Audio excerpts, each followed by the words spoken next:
Olá, boa noite a todos os educadores que estão aqui conosco nesta noite em mais um Prosa de Prof, o nosso podcast aqui do Instituto Casagrande, da TV Casagrande Educação, que está aqui neste nosso canal do YouTube e também aí em diversos outros canais como Spotify e assim por diante. Então aí todos que estão nos acompanhando nos diversos canais nesta noite, muito obrigado a todos. E hoje vamos ter um papo aí para lá de especial, um papo muito gostoso, onde falaremos sobre educação, trabalho, desenvolvimento do país em função da educação, enfim. Vamos conversar o impacto que a educação tem efetivamente no mercado de trabalho e no desenvolvimento de um país. Quanto que a gente fala isso, lê sobre isso, e hoje nós vamos aprofundar um pouco mais essa discussão, inclusive trazendo alguns dados que embasem essa discussão. Até porque o meu convidado deste Prosa de Prof é um grande especialista, inclusive, em dados, e vai poder enriquecer muito esta nossa conversa de hoje. Temos aqui também o Saulo aí que está atrás dos botões mágicos fazendo esta operação deste Prosa de Prof. Tudo bem, Saulo? Boa noite a você. E já passo também aí logo na sequência para falar quem é o nosso convidado dessa noite, Saulo. Boa noite, Ronaldo. Tudo bem? Então, nosso convidado hoje é uma pessoa interessantíssima de conversar. Eu vou conversar hoje com o professor José Pio Martins. Ele é economista, desenvolveu a sua carreira no setor privado, com passagem em cargos públicos, também como secretário do Planejamento de Londrina, diretor-geral da Secretaria da Fazenda do Paraná, vice-presidente do Banco do Estado do Paraná, professor de Economia, Finanças, foi reitor da Universidade Positivo, autor de livros e é colunista da Gazeta e comentarista da Rádio CBN. Então é isso, Pio. Muito obrigado. E faltou uma coisa só no currículo, que foi professor do Ronaldo em vários aspectos. Aprendi muito com o Pio. Eu já falei que eu trabalhei na Universidade Positiva, fui pró-reitor lá, enquanto o Pio era reitor. E o Pio, além de um amigo, virou um grande mentor meu ao longo desse período em que eu estive à frente da universidade. É uma pessoa da qual eu admiro muito e tem muito conhecimento e vai estar aqui também em vários momentos para discutir vários assuntos conosco aqui no Prosa de Prof. É isso, Pio? Boa noite, Pio. Obrigado, um prazer estar aqui. Meus cumprimentos a todos, um abraço a todos. É um prazer falar desse tema. Então é isso, gente. Vamos falar aí hoje sobre educação, mercado de trabalho. E eu já começo primeiro com uma pergunta, Pio. Quem tiver perguntas, vai colocando. A gente sempre responde algumas perguntas na parte final, porque como o papo desenrola tanto, não sobra tanto tempo para perguntas. Mas eu gostaria, para começar, Pio, aquecendo aí a nossa conversa, qual que é a tua impressão que você tem sobre educação? Você que é um professor, um grande especialista e economista, né? Por isso que está aqui para falar sobre isso. Fala um pouco da impressão que você tem sobre a educação, Pio.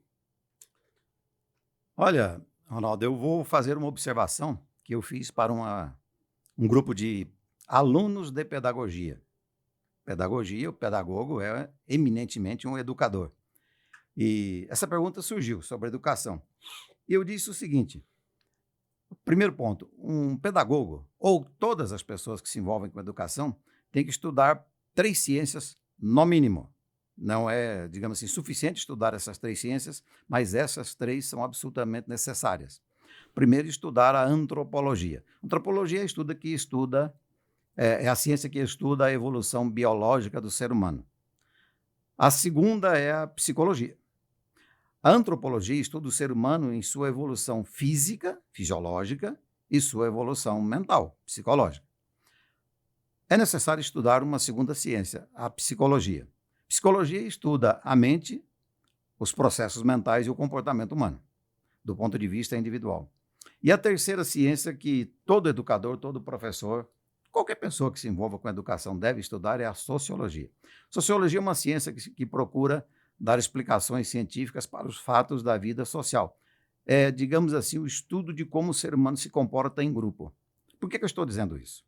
Ortega y Gasset, famoso filósofo, disse uma frase muito simples, mas interessante.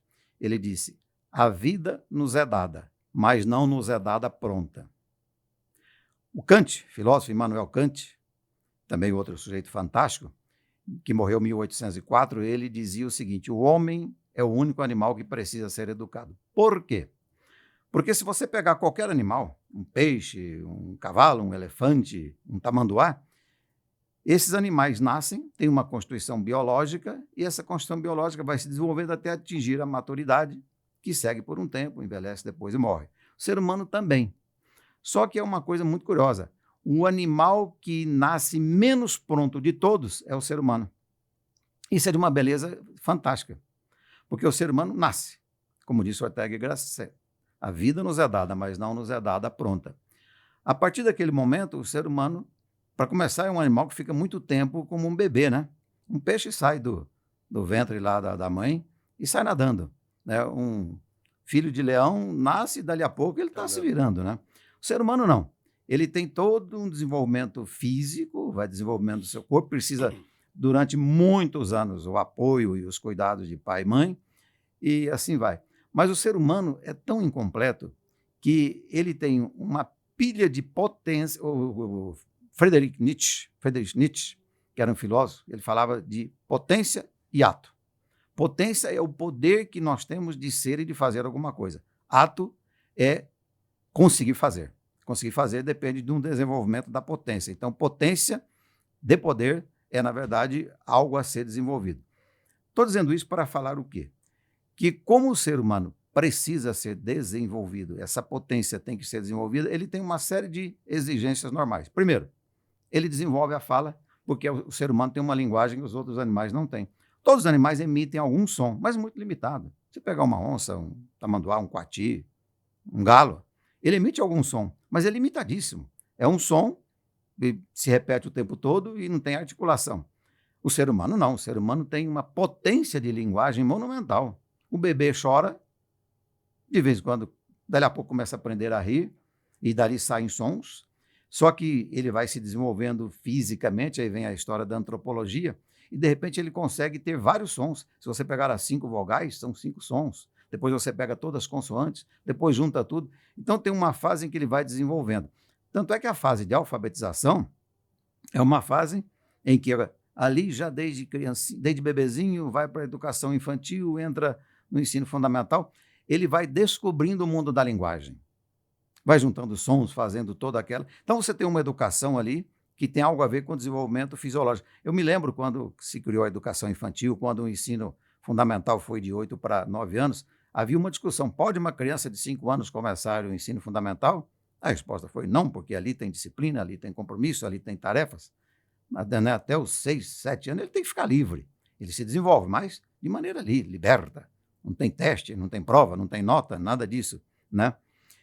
Então, veja, quando nós olhamos esse aspecto, então o ser humano tem toda uma fase de educação, que é o desenvolvimento de todas essas potências de que falava Nietzsche. Significa dizer o quê? Que o ser humano vai para a educação infantil, aí ele entra no ensino fundamental, aí ele começa a ter toda uma evolução no desenvolvimento de sua alfabetização de maneira segmentada. É a língua portuguesa, é um pouco de aritmética, é um pouco aqui de geografia, um pouquinho de história, um pouquinho de ciências da natureza, e por aí vai. Pois bem, no momento em que você olha isso, a humanidade foi percebendo que o ser humano tem tantas potencialidades que esse processo de pegar um bebê dos 0 anos e levar até os 16 anos é complexo. Houve um tempo que o mundo não tinha ensino médio e não tinha formalmente educação infantil. A educação infantil era uma coisa que se dava muito no âmbito da família e da vizinhança. Depois vinha o ensino formal, organizado, sistematizado, no que é hoje o chamado ensino fundamental. Meu tempo de criança era primário e ginásio, era 8 anos, né? Chegou a ser 5 anos uma época também. Havia lá uma admissão, um 5º ano, houve um tempo que tinha um 5º ano no primário. Pois bem, então o ser humano tem toda essa capacidade e isso precisa ser desenvolvido. E aí tem o processo. Como fazer isso? Com que meios? Com que organização? Essa educação, por exemplo, que você fala, e quando surgiu esse conceito da educação, eu acho que isso é um ponto interessante, que não tem relação com o mercado de trabalho. Não tem, pois é, mas eu chego lá. Então, veja, aí você precisa estudar o ser humano do ponto de vista antropológico para entender essa evolução biológica dele. A montagem da educação no mundo teve muito a ver com esse desenvolvimento biológico. E aí a antropologia. Acontece que esse ser humano é dotado de uma coisa que nós temos muita dificuldade em, por exemplo, entender a mente de um tamanduá. Você pergunta, mas tamanduá tem mente? Olha, um tamanduá tem uma vida física, todo mundo conhece, e ele tem uma limitação imensa. Ele morre um pouco diferente do que nasceu, mas muito pouco. Mudou um pouquinho ali o tamanho dele, a força física e tal, para por aí. Não muda os sons que ele emite. O ser humano não. O ser humano tem um cérebro absolutamente complexo, cheio de potencialidades, e ele tem, por exemplo, a história da depressão, quando Hipócrates, antes de Cristo, viu pela primeira vez um ser humano com melancolia, ele disse, mas o que é isso? Você não sabe se um animal tem melancolia, se uma galinha tem melancolia, tem depressão. Aí vem a história da psicologia. Então você tem um outro estudo necessário para entender o que é essa coisa do ser humano, que é a mente. Bom, para começar, como eu disse, o ser humano tem linguagem, tem consciência, tem sentimentos e tem uma mente. Quando você percebe que o ser humano tem uma mente, ele tem o poder de decisão. Por que um ser humano é imputável juridicamente? Porque um ser humano que mata outro vai para a cadeia porque ele, se ele não for um louco, não for um sujeito que esteja sem mente por alguma razão, ele tem uma mente. Então ele tem um código moral, ele tem um código de censura, o que é bom, ruim, certo, errado, falso, verdadeiro. O tamanduá não tem. Até que quando um cachorro, um pitbull, um rottweiler ataca alguém e mata, ninguém pensa, não, vou botar o cachorro na penitenciária. Não, você vai botar no canil prender, porque aquilo é uma coisa instintiva. Então, aí vem a história da psicologia. Pois bem, acontece que o ser humano, nesse desenvolvimento, ele, no começo da vida humana, o ser humano era como os animais. Ele vivia de coletar frutos da natureza, pescar com as mãos, com as unhas, né? Começou a desenvolver uma coisinha ou outra, um galho de árvore, e era coleta de frutos de árvores, caçava animais que estavam ali e que serviam de alimento, né? Então era coleta, caça e pesca. Era essa a vida do ser humano. Mas o ser humano passou a ter necessidade de se proteger. Ele passou a ter necessidade de se proteger do sol, se proteger da chuva, aquela coisa toda. Então ele passou a ter que fazer coisas para sobreviver, além de simplesmente conseguir frutas, caças e pesca. Isso não passou a não ser suficiente. No momento que o ser humano começou a fazer essas coisas, ele começou a desenvolver. Começou a desenvolver, pegar coisas da natureza e fazer ferramentas. Começou a desenvolver, digamos assim, meios de criar seu próprio abrigo. Aliás, as 3 primeiras necessidades do ser humano é alimentação, abrigo e repouso. Então ele precisou ter um lugar para abrigar. No momento em que ele começou a fazer isso, na verdade surgiu o que é hoje conhecido como trabalho. Era o homem e a natureza, né? Deixa eu contar uma historinha aqui, Ronaldo, que é interessante. Todo ser humano, se o mundo fosse primitivo, você teria o ser humano precisando se alimentar, comer, beber, dormir e se abrigar. Se proteger do sol, se proteger da chuva, dormir abrigado, né? Se vestir. Então essa é uma necessidade que existe. Ocorre que o ser humano passou a ter, pelo fato de nascer, um ser humano nasce de um macho e uma fêmea, aí cria um núcleo familiar, mas esse núcleo familiar se relaciona com outros núcleos familiares. E o ser humano começou a desenvolver atividades. As primeiras atividades agrícolas, né, há 10 mil anos, o ser humano começou a plantar coisas, então ele passou a se relacionar. Aí é que surgiu a questão moral.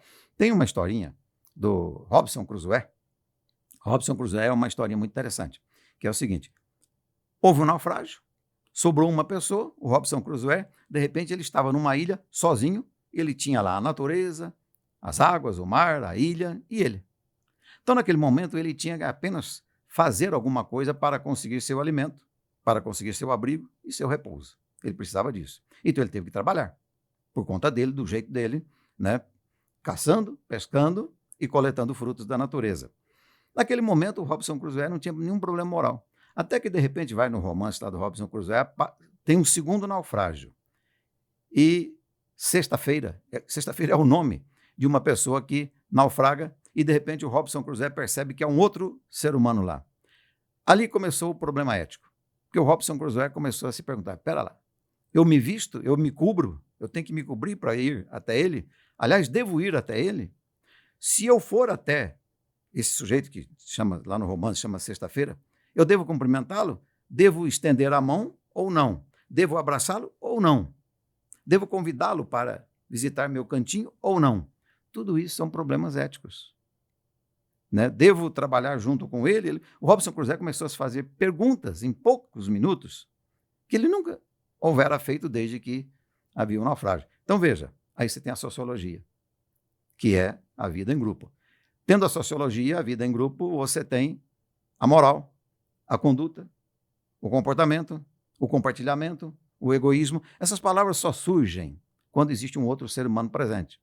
Se um sujeito cair na selva amazônica e ficar lá no meio como um ermitão, resolver viver lá e nunca mais encontrar um outro ser humano, ele não tem problema nem de política, nem de ética, nem de sociologia, porque é ele e os bichos lá da selva amazônica, a água, os peixes, as frutas e nada mais. Ele não se faz essas perguntas. Então, veja, um educador que vai educar uma pessoa, que vai trabalhar de alguma maneira. Educador é o seguinte, é qualquer pessoa. O pai é um educador, a mãe é um educador, o vizinho é um educador, o patrão é um educador. Você é um educador a partir do momento que você se relaciona com os outros. Quando eu me relaciono com o ser humano, aí na vida, eu estou educando pela maneira como eu ajo. Se eu sou agressivo, estou transmitindo impressões de grosseria, né? Por isso, então, a educação, na verdade, passou a avançar, a se sofisticar, à medida que o ser humano foi sofisticando sua própria vida, seu trabalho para prover todo o seu sustento. Isso que você está colocando, Pio, então, fazendo uma síntese para que você que está aí ouvindo, na verdade a educação ela surgiu primeiro para entender o ser humano e sua relação com o outro. Em síntese é basicamente isso? Veja, na verdade, se você pensar que em algum momento, a história do Robson Crusoe é interessante. O Robson Crusoe, quando ele caiu na ilha, ele viu que ele tinha que colher frutas, digamos, caçar animais e pescar, que é o que ele havia para se sustentar. Ele passou a ter um desafio de como fazer isso. Né? Até na economia nós estudamos muito essa história do Robson Crusoe, porque num primeiro momento era ele, as árvores, a ilha e o mar. Então ele tinha peixes no mar, ele tinha bichos lá na ilha e tinha nas árvores frutos. Então a maneira dele resolver esse problema, como pegar tudo aquilo para resolver o seu problema de se alimentar, ter abrigo, ter repouso, ele passou a ter desafios que são desafios do mundo do trabalho. Né? Ele, naquele momento ele não tinha nenhum problema moral. Quando apareceu um outro, ele passou a ter um problema moral. E esse problema moral interferiu no problema anterior. Porque quando o Robson Crusoe passou a ter um amigo, sexta-feira, lá na ilha, os dois passaram a tratar de resolver os problemas de maneira conjunta. Então, as coisas se misturam.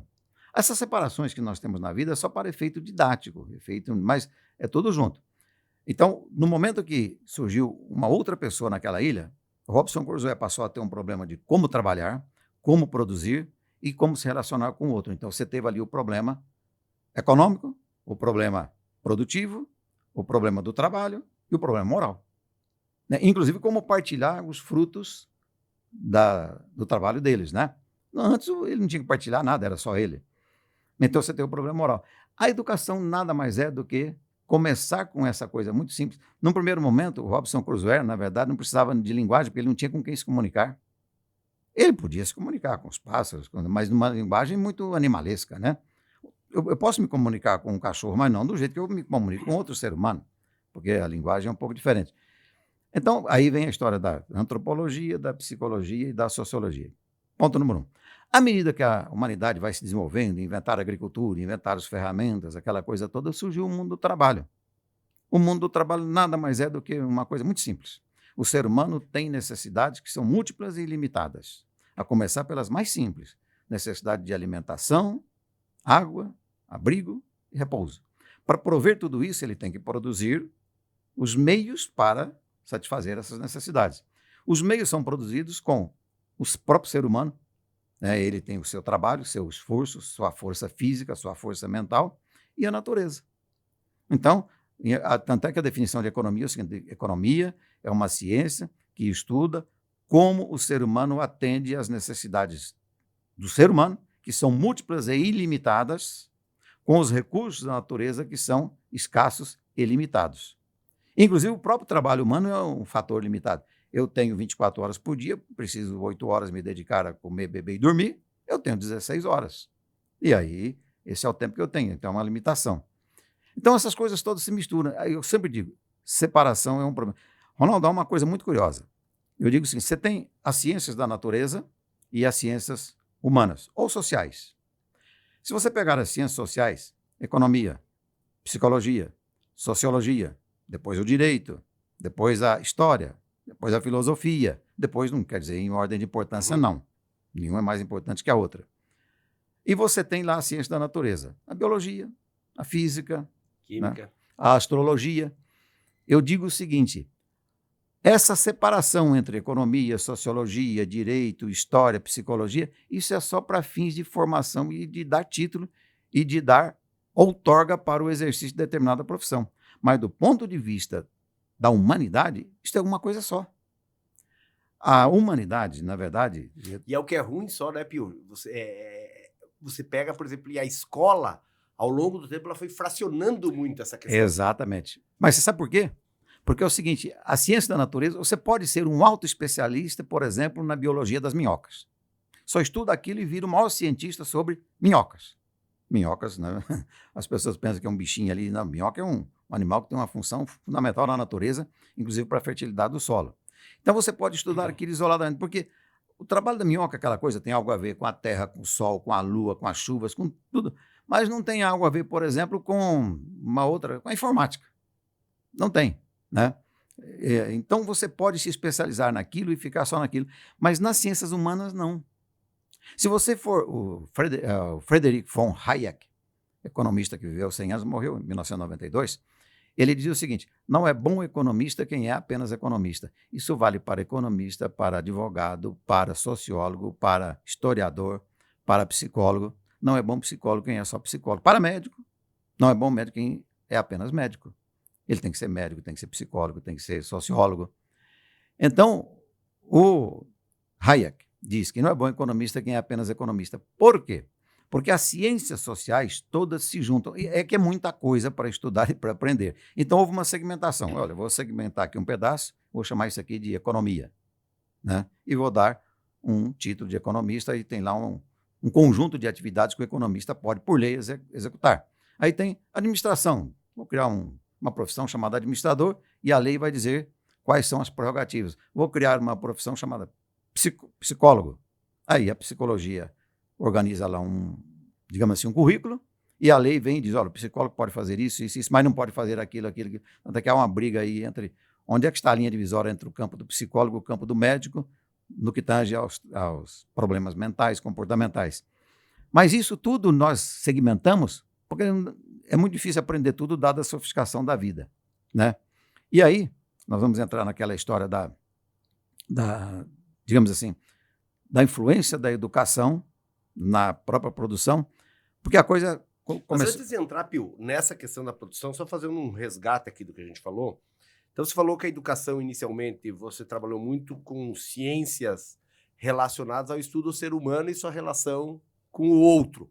Mas se nós pegarmos também a educação antiga, que é chamada educação 1.0, pegar lá de questão ainda de Aristóteles, Platão e tudo mais, essa educação na Grécia, pegando lá atrás, você tinha uma educação que ela era, me corrija se estiver errado, Pio, mas era uma educação elitista, que ela não tinha como objetivo principal ensinar uma profissão. Não era isso? Era muito, você trabalhava muito com a questão artes, trabalhava com a questão de astronomia, filosofia, não é isso? Que momento que houve efetivamente essa virada de chave de precisar ter uma educação para ensinar um ofício? Normalmente, os economistas voltam bem antes da questão grega, da questão do Império Romano, porque isso é há 2000 anos, né? Por quê? Porque é o seguinte, você tem uma história da humanidade e, de repente, existe um momento, há 10 mil anos atrás, naquele momento, dizem que a humanidade que havia aqui no planeta não dava 20 milhões de pessoas. Naquele momento, a humanidade correu o risco de se extinguir, há 10 mil anos. E quando aquilo dizem, né, porque é muito difícil provar tudo isso, quando a humanidade estava ali correndo o risco de se extinguir há 10 mil anos, a humanidade descobriu, porque dizem que não foi uma invenção, uma coisa chamada agricultura. Foi há 10 mil anos que o ser humano descobriu. Dizem que as mulheres é que descobriram, porque elas começaram a perceber que nas flores as sementes caíam e de repente nascia outro pé de flor. Aí disseram, mas espera lá, se isso é possível com a cevada, com o trigo, com arroz, com a mandioca, né, que são produtos muito antigos. Então, há 10 mil anos foi inventada a agricultura. Naquele momento mudou. Mudou, começou, na verdade, antigamente todo mundo era nômade, né? Ali começou a fixar a residência. Exato, começou a fixar a residência. Começou o relacionamento, começou as pequenas cidades, aquela coisa toda. Então, ali você teve um momento fundamental da vida humana. E ali já começaram os problemas sociológicos, problemas éticos. A psicologia não era tanto, mas já se percebia que pessoas entravam em estado de melancolia, não conseguiam trabalhar, né? Então, você já tinha várias coisas ali. A humanidade foi prosperando. As pessoas começaram, então, uma cidadezinha se especializava em produzir mandioca, a outra se especializava em produzir cevada e faziam trocas. Então, começaram as pequenas vilazinhas, né? As pequenas feiras de trocas. Era o escambo, né? Troca de mercadoria. Ali começou o mercado, efetivamente. Mercado, mercadoria por mercadoria. Mercado vem de mercadoria. Mercadoria é algo trocado, né? Isso há 10 mil anos. A humanidade ela seguiu lentamente. Há 5.500 anos, surgiu um outro problema. A humanidade cresceu um pouco, dizem que eram 40 milhões de habitantes no mundo, mas aí começou a acontecer o seguinte: o ser humano só tinha um meio de transporte, que eram os pés humanos. Então, um grupo de pessoas num local produzia mercadoria e levava nas costas, né? Havia até assim, um transporte que era... Você jogava um pedaço de madeira, um toco de árvore no rio, e ele descia, não subia o rio, mas descia. Então, você tinha um segundo meio de transporte, que eram os troncos de árvores nos rios, mas isso era muito limitado, né? Tanto é que você pode ver que a humanidade sempre se desenvolveu primeiro nas margens de rios. Então, aí surgiu um problema. Como é que uma comunidade que estava a 30 quilômetros de outra conseguia levar as mercadorias em seus ombros? Aí a humanidade descobriu uma coisa genial: domesticação do cavalo. Há 5.500 anos, a domesticação do cavalo foi a revolução, entre parênteses, industrial daquela época. Porque o cavalo passou a ser um meio de transporte para o próprio ser humano e para as cargas. E aí mudou. 5.500 anos 5.500, não é muito. Mas aquilo é um momento fundamental, porque o cavalo propiciou a existência de muitas cidades e cidades mais distantes. O cavalo permitiu que uma cidade a 200 quilômetros de outra pudesse comercializar com ela. A pé não dava. Você imagina uma cidade aqui e outra ali, 300 quilômetros de distância. Não dava para ficar trocando mercadorias andando a pé 300 quilômetros com um saco nas costas, com alguma coisa nas costas, né? Um punhado de mandioca. Mas quando o cavalo surgiu, aí foi possível. Aí as cidades cresceram e foi possível uma cidade negociar com uma outra um pouco mais distante. Isso foi uma grande revolução.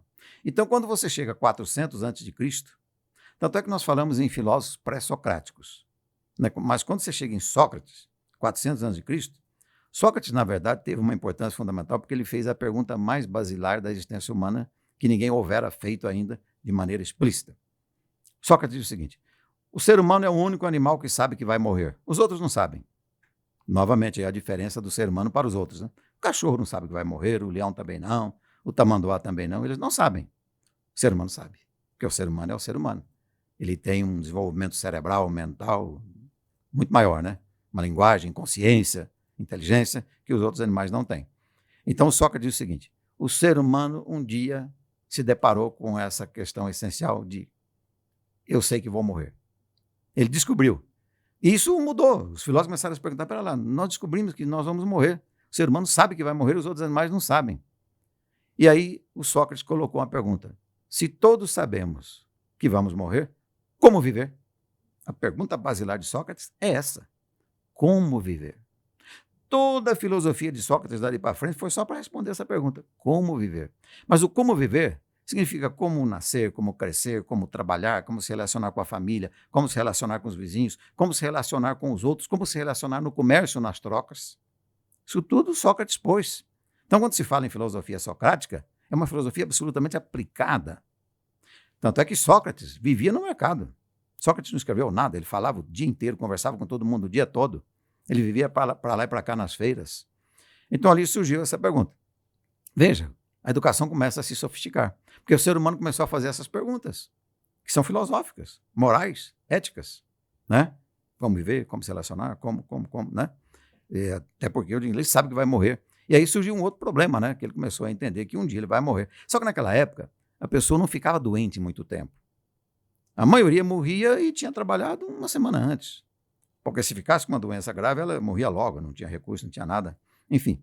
Então aí começa e as coisas começam. Por isso as ciências sociais começaram todas a se misturar.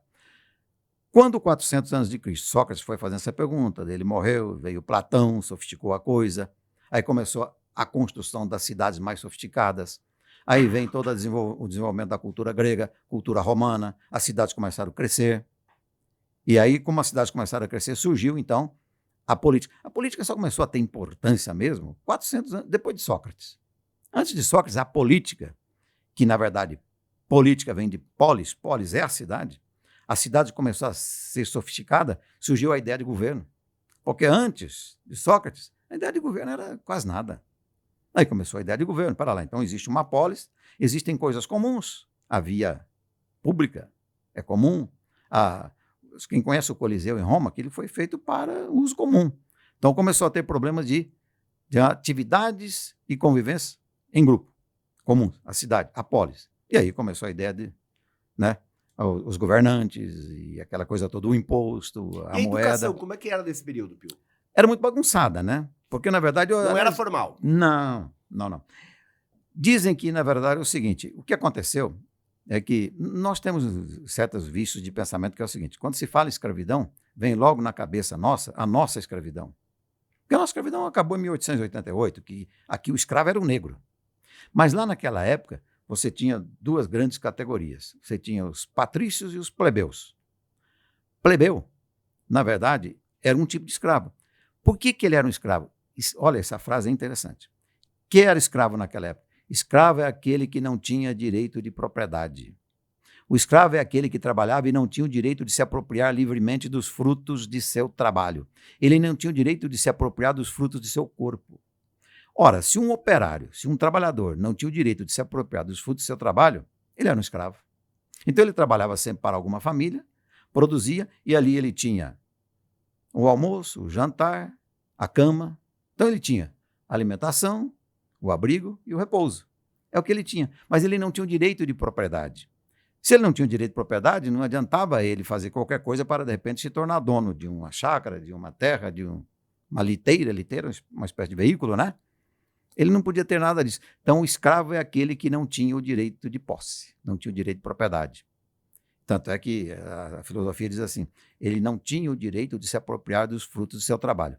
Já os fazendeiros, os governantes, os proprietários de tudo aquilo que estava sendo construído, as terras, esses eram os patrícios. Patrão vem de patrício, né? A palavra que vem de patrício. Então, ali começou, na verdade, a questão essencial das classes.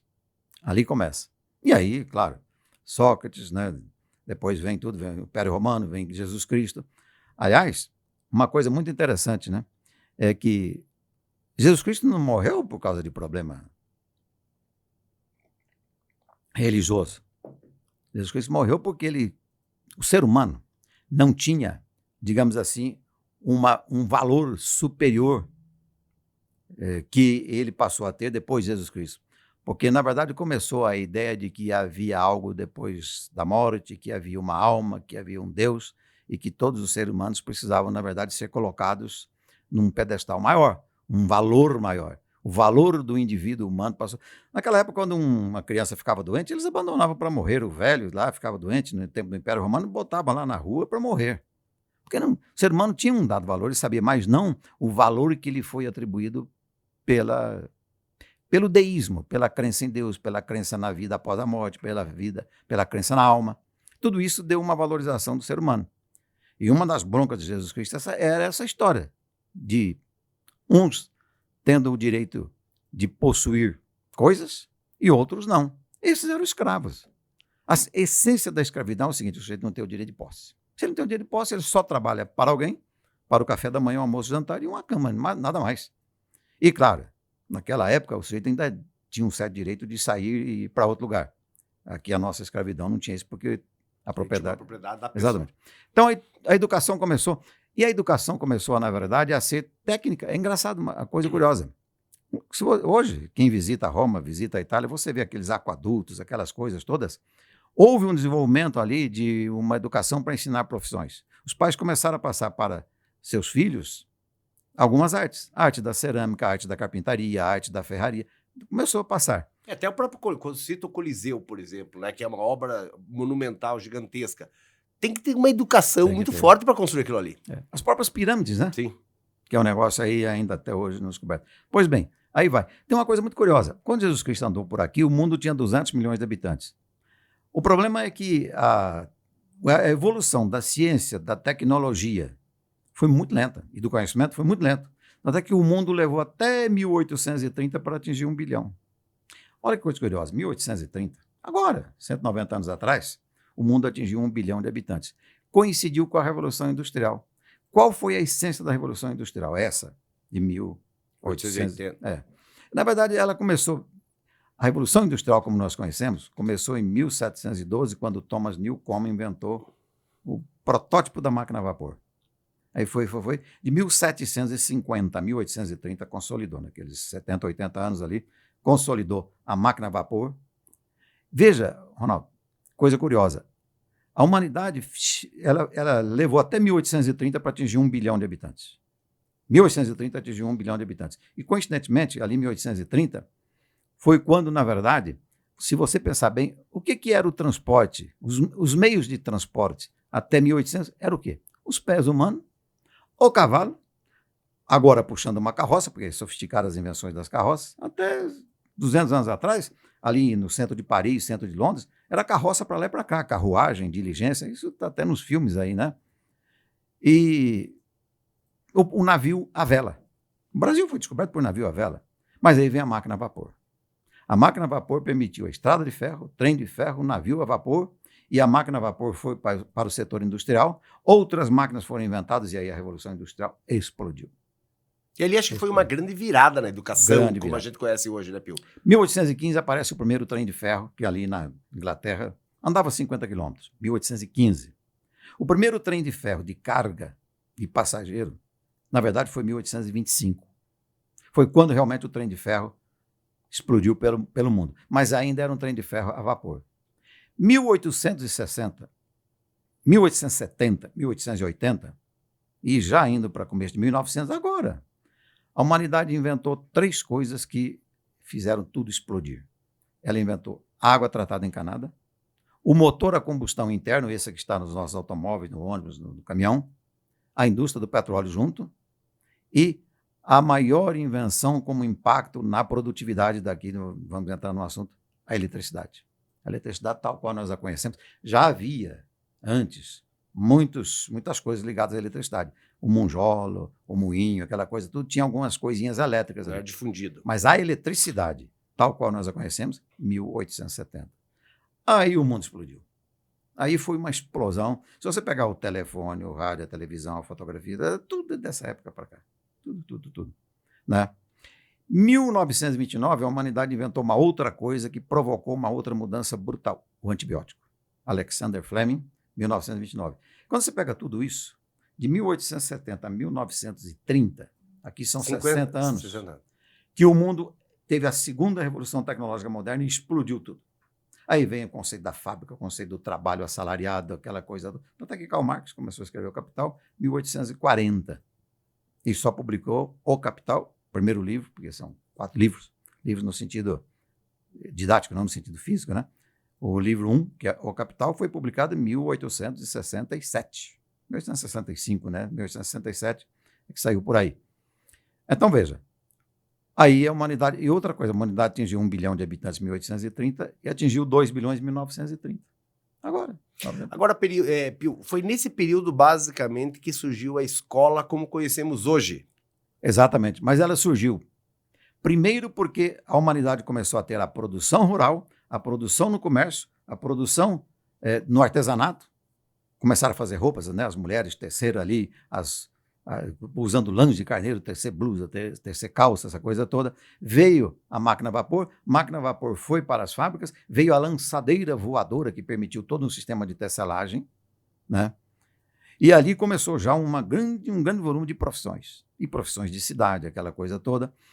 Mas com o aparecimento do trem de ferro, da máquina a vapor, navio a vapor, estrada de ferro, essa coisa toda, a humanidade criou as bases ali para inventar, como eu disse, a água tratada encanada, o motor a combustão interna, a indústria do petróleo e a eletricidade. 1870 aconteceu um negócio muito curioso. Começou naquele momento surgir a indústria do automóvel. Quando eu digo automóvel, para nós automóvel hoje é só carrinho de passeio. Automóvel é qualquer auto que se move por si mesmo, né? É qualquer coisa que se move por si mesmo. Então, o caminhão, o trator, o ônibus e o automóvel de passeio, tudo é automóvel.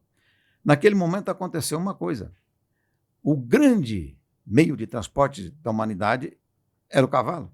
Aí o cavalo foi substituído primeiro pelo trem a vapor, para os transportes de cargas e de passageiros de longa distância, e depois passou a ser substituído pelo automóvel. Então, a junção de trem, navio a vapor e tudo que deriva que usa o motor a combustão interna e que usa petróleo, tudo aquilo explodiu em 1860 a 1930. E aí o que acontece? Os ofícios, é uma coisa muito curiosa. Eu visitei lá em Florença, na Itália, tinha lá a escola de ofício. Leonardo da Vinci passou por lá.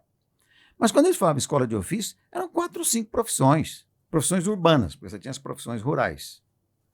Hoje, se você... Quanto você deve ter hoje, eu não sei exatamente, mas eu me lembro que uma vez fizeram uma pesquisa nos Estados Unidos, quantas disciplinas existiam lá na educação superior nos Estados Unidos. 8.650 disciplinas. Então, português 1 é uma disciplina, matemática 1, uma disciplina, matemática 2, uma segunda disciplina.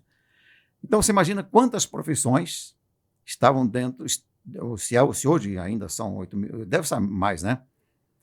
8.650 disciplinas. Quantas profissões estão dentro disso aí? É uma lista de profissões assim, que é uma lista imensa. 400, 500 profissões diferentes, né? Das áreas de humanas, áreas de exatas, áreas tecnológicas, áreas da saúde, essa coisa toda.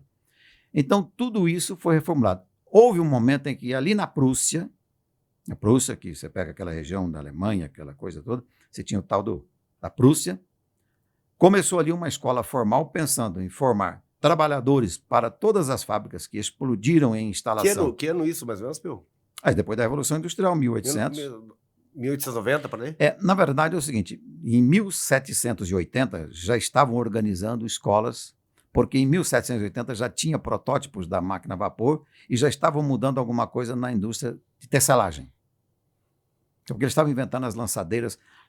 Essa coisa de tecer, fazer tecido a partir de fios, essa coisa começou, na verdade, antes. É uma história um pouco comprida, né? O governo inglês não deixou porque ia desempregar muita gente. Então, 1712, com Thomas Newcomen, já começaram os primeiros protótipos de máquina a vapor, mas ali já começou toda uma modificação. Quando explodiu a máquina a vapor mesmo, né? Antes de 1830 e 1825, como eu disse, é quando explodiu o trem de ferro e o navio a vapor, aí começaram várias profissões. E a Prússia começou a criar uma série de oficinas para ensinar esses ofícios. Ofício de metalúrgico, ofício de não sei o quê, ofício de fazer... Esse foi o primeiro ensaio de uma escola formal para ensinar uma profissão, efetivamente. Só que coincidiu com uma outra coisa. O mundo começou com muitas guerras. A Europa, sobretudo, começou com muitas guerras. Tanto é que esses impérios todos, Império Prússio, Império Austro-Húngaro, né? Austro-Húngaro, isso tudo se desfez. Ali, então, começou aquela ideia, o seguinte, essa é uma grande crítica que o próprio Marx fez, que eles estavam criando um sistema de ensino para formar operários e soldados.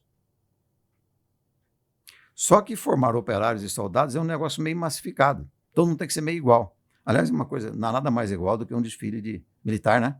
Você vê assim, milhares de soldados, parece uma máquina, né? Todo mundo dando passo do mesmo jeito e tal. Então, se uma escola de ofício resolve ensinar ofício para operários e para soldados, ela não está muito preocupada com as grandes diferenças humanas, com as grandes questões psicológicas, as grandes questões de vocações, nada disso. Essa era a crítica que se fazia na escola que vem do ensino prussiano. A igreja, percebendo isso, começou a dizer, pera lá, nós queremos colonizar e vamos levar, já que existe toda essa preocupação com religião, com Deus, com vida após a morte, vamos alfabetizar as pessoas, mas, na verdade, com uma função, digamos assim, que desse base para a questão religiosa, a questão da vida após a morte. Tanto é que no Brasil, o governo nunca se preocupou com a educação. Quem se preocupou com a educação foram os jesuítas, as companhias de Jesus. Aí o Marquês de Pombal, lá por 1760, expulsa os jesuítas daqui. Isso foi um problema, as primeiras escolas de educação para formar criança, que era aquela educação inicial, alfabetização, era dos jesuítas. Quando os jesuítas foram embora, 1760 criou-se um vácuo. Esse vácuo foi um dos problemas no Brasil, porque o Estado brasileiro demorou para substituir os jesuítas que Marquês de Pombal expulsou daqui. E isso atrasou de tal forma que quando chegou 1880, quanto tempo faz 1880? 140. 140 anos. 90% da população do Brasil era analfabeta. Porque a alfabetização não é apenas aprender a assinar o nome, não. Claro que havia muita gente ali que conseguia fazer umas letrinhas e assinava o nome e achava que estava alfabetizado. E aí vem o problema, né? À medida que a eletricidade, o motor a combustão interna, cria uma revolução na invenção de máquinas, equipamentos e indústria, a educação passou a ser uma necessidade muito maior do ponto de vista tecnológico e do ponto de vista humano. Porque também coincidiu com a ideia da libertação do indivíduo. Os liberais ingleses do século XVIII, né? Porque você teve a Revolução Inglesa, foi a primeira, foi 1689. Depois teve 1776 a Revolução Americana. Depois 1789 a Revolução Francesa. Mas a Revolução gloriosa inglesa foi para libertar o indivíduo dos jugos do Estado. Foi para tirar os poderes absolutos e soberanos do rei e dizer, o rei tem que se submeter, porque o rei não submetia a leis nenhuma, né? O rei fazia o que queria, né? Então, na verdade, tudo isso define como é que a educação prosperou. Deixa eu dizer uma coisa interessante. Até aquele momento, 1830, você conhecia assim, bom, o ser humano, o padrão de vida. Até 1800, todos os países do mundo eram atrasados. Havia um pouco de diferença de atraso. Mas, de repente, vem a Revolução Industrial e não foram todos os países do mundo que adquiriram todo aquele potencial novo a partir da Revolução Industrial, a partir das máquinas, a partir da máquina a vapor, a partir do trem de ferro. Não foram todos os países do mundo que conseguiram adaptar e adotar todos aqueles meios de produção revolucionários para melhorar o padrão de vida. Foi aí que se cunhou o conceito de subdesenvolvimento. Porque antes de 1800, o padrão de vida dos países era mais ou menos o mesmo. Havia algumas diferenças, mas muito pequenas. Não havia, por quê? Porque era tudo muito igual, né? Era tudo muito igual. Não tinha nenhum país assim desenvolvido e outro super atrasado. Claro que você tinha alguns países que ainda estavam como se fora 2000 anos atrás, né? Mas quando surgiu a Revolução Industrial, os países como a Inglaterra, a Holanda, a França, a Alemanha, que conseguiram adotar aquele padrão e melhorar profundamente o bem-estar material da população, surgiu o conceito de subdesenvolvimento. Subdesenvolvimento é apenas a distância entre o estado de desenvolvimento de um país e o estado de desenvolvimento que ele pode alcançar, porque outros países já alcançaram. É a distância. Quando se pega o Brasil e a Dinamarca, o subdesenvolvimento está na distância entre o padrão de vida que a Dinamarca atingiu e o padrão de vida que o Brasil atingiu. O subdesenvolvimento é essa distância. Isso começou ali esse conceito. Começou ali esse conceito. E aí eu tenho um detalhe muito curioso. Até 1800 se conhecia a contribuição da terra para a produtividade, hora do trabalho. Você pega uma nação, veja quantas horas aquele povo trabalha, consegue identificar, e veja todo o produto que sai desse trabalho coletivo. Até 1800 se conhecia a contribuição da terra para a produtividade. Aí você tinha a diferença do seguinte, você tinha um país no qual as terras eram férteis e outro no qual as terras não eram férteis. Então havia uma diferença de produtividade, de produção é a quantidade produzida, produtividade é a produção por hectare. Havia uma diferença, mas aí era por causa da qualidade da terra. Então você conhecia a contribuição da terra para o aumento da produtividade. O país com terras férteis produzia, digamos, X unidade de um produto agrícola qualquer, né? O outro produzia muito menos no mesmo hectare, por causa da infertilidade. Então você conhecia a contribuição da terra à produtividade. Quando vieram as máquinas, aquela coisa toda, começou-se a conhecer, isso já em 1850, qual era a contribuição do capital. Capital, no sentido econômico, é o capital físico, a máquina, o equipamento. Começou-se a conhecer a contribuição do capital para a produtividade. E foi aí que começou, na verdade, a se perceber a importância da educação para esse desenvolvimento do país. Sim, tanto é que o Karl Marx, quando em 1848 publicou o Manifesto Comunista, ele já tinha estudado o Adam Smith, o grande economista que publicou em 1776 A Riqueza das Nações, já tinha estudado Davi Ricardo. Marx pegou a teoria do valor do Davi Ricardo, e ele confessa isso, não tem nenhuma, né? Por quê? Porque, na verdade, começou-se a conhecer ali a contribuição do capital físico para a produtividade. Mas, na verdade, não eram as escolas, digamos assim, antes que formavam os trabalhadores, eles aprendiam no próprio ofício, né? Você não tinha uma educação formal, estruturada. E a educação que tinha era muito para alfabetizar. Não era educação para o sujeito, uma vez adulto, 15, 16 anos, adquirir uma profissão. Aí veio a história da Prússia, que começou a organizar uma educação mais formal, aquela coisa toda. E o Brasil longe disso, né? O Brasil estava longe disso. Mas quando chegou essa educação efetivamente no Brasil? Até porque, Pio, eu gostaria que você falasse um pouco, esse modelo que nós temos hoje na educação nossa, que é seriação, essa fragmentação de disciplinas, tudo isso basicamente vem desse modelo prussiano e vem da Revolução Industrial, né? Exatamente. Exatamente.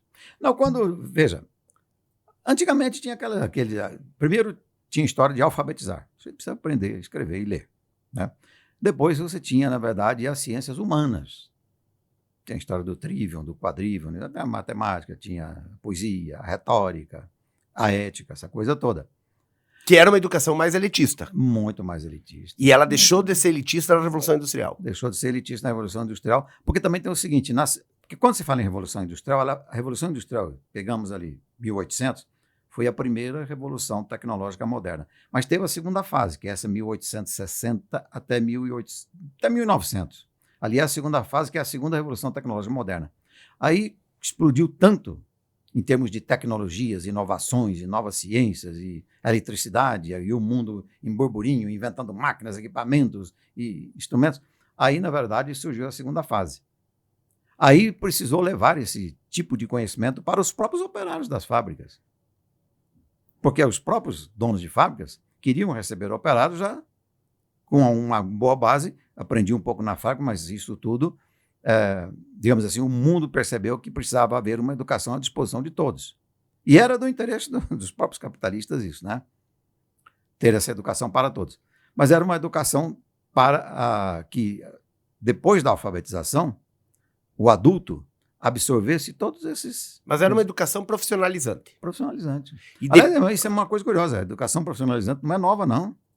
Quando você entrava em 1880 numa fábrica que já estava usando lá, quando inventou o motor a combustão interna, a indústria do petróleo, e muitas máquinas foram inventadas, então você já tinha uma série de funções, uma série de atividades. Muitos aprendiam na fábrica, alguns tinham algumas escolas de ofício. Os jesuítas não eram escolas de ofício. Eram escolas de alfabetização, de educação básica. As escolas de ofício, por exemplo, embora a Itália já tivesse escola de ofício desde 1500, elas se aprofundaram muito em 1600, 1700, 1800, e aí cresceram, né? Então, a educação tecnológica. E quando o mundo começou a conhecer a contribuição do capital físico, das máquinas, dos equipamentos para a produtividade hora do trabalho, aí começaram a dizer o seguinte: nós precisamos treinar o operário para manejar essas máquinas e da melhor maneira possível, com a melhor habilidade possível, para produzir mais. E isso foi. Na verdade, os estudos começaram... Tem um economista chamado Alfred Marshall, ele estudou muito isso. Ele estudou a contribuição dos bens de capital, das máquinas e equipamentos, contribuição da máquina, para o aumento da produtividade. Já se conhecia a contribuição da terra. 1950, mais ou menos ali, tinha um economista chamado Gary Becker, na Universidade de Chicago, começou a estudar o seguinte: qual era a contribuição da educação continuada para o trabalhador, qual era a contribuição para o aumento da produtividade. E foi ele quem... Produtividade do país. Para a produtividade da hora do trabalho do país inteiro. Uhum. Né?